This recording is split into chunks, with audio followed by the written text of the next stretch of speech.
बिस्मिल्लाहिर्रहमानिर्रहीम। अस्सलाम वालेकुम व्यूअर्स, हर्बलिस्ट मोहम्मद फैयाज आपकी खिदमत में हाजिर है। कौन बंदा है जो नहीं चाहता कि पेट मेरा कम हो जाए? तो मैं सबसे पहले बताऊंगा कि इसकी वजूहत क्या हैं, पेट बढ़ता क्यों है, इसके पीछे इंसानी जिस्म का क्या जो निज़ाम है उसके क्या फंक्शन होते हैं, और पेट जब निकल आए तो उस टाइम बंदे का मिजाज क्या होता है। तो सबसे पहले मैं बता दूं, जो लोग ज़्यादा बैठे रहते हैं उनके साथ भी मसला हो सकता है। जो चिकनाहट का ज़्यादा इस्तेमाल करते हैं उनके साथ भी हो सकता है। जो ज़्यादा ड्राइविंग करते हैं उनके साथ भी हो सकता है। और जो लोग सारी चीज़ें नहीं करते जो मैंने पहले ही बताई हैं, उसके बावजूद भी बढ़ रहा है, तो उसकी ये भी रीज़न है कि अगर आप खाना खाने के फ़ौरन बाद हम बिस्तरी करते हैं तो तब भी आपका पेट बाहर निकल सकता है। और इसके साथ आप फास्ट फूड का ज़्यादा इस्तेमाल करते हैं, या जो चीज़ सही कुक ना हुई हो, ठीक है, तो उसके इस्तेमाल से भी आपका पेट का मसला बन सकता है, आपका पेट बढ़ सकता है।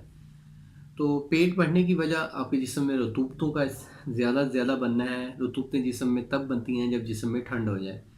तो अगर आपका जिस्म ठंडा है और रतूबतें बन रही हैं तो ये नुस्खा इस्तेमाल कर लें, अल्लाह के फजल से बहुत बेहतरीन नताइज मिलेंगे। आपको ऐसा फ़ैट कटर ड्रिंक बताता हूँ, इसके इस्तेमाल से आपका 40 रोज़ में बढ़ा हुआ पेट है वो कम हो जाएगा। आपको दो चीज़ें दरकार होंगी। आपने दो लीमू लेने हैं, यानी कि दो लेमन लेने हैं। वो आपने काट के उनका जो रस है वो नीम गर्म पानी में, ठीक है, आधा गिलास पानी में वो उनको निचोड़ देना है, उनका रस उस पानी में आ जाए। और उसके साथ 2 चम्मच सिरका अंगूरी आपको मार्केट से मिल जाएगा, वो आपने उसमें डालना है। 2 चम्मच, 2 टेबल स्पून, ये अच्छी तरह मिक्स करके वो वाला आपने ड्रिंक पी लेना है सुबह सुबह खाली पेट। दोपहर को आप दालचीनी का कहवा इस्तेमाल करें।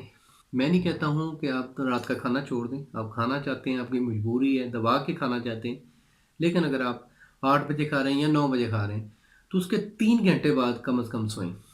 फ़ौरन ना सोएं, थोड़ी सी वाक लाजमी करें तो फिर सोएं।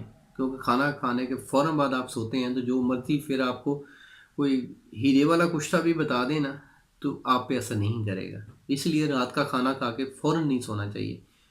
तो उम्मीद करता हूँ मेरी इस टिप को आप लोगों ने पसंद किया होगा। जिनको कोई तिबी मशवरा चाहिए वो मेरी हेल्पलाइन पे रब्ता कर सकते हैं, मेरी क्लिनिक पे तशरीफ़ ला सकते हैं। अल्लाह के फजल से हेपेटाइटिस ए बी सी, बे औलादी और मर्दाना स्पर्म का बेहतरीन ट्रीटमेंट किया जाता है। अल्लाह आपका में नासिर हो। अल्लाह हाफिज़।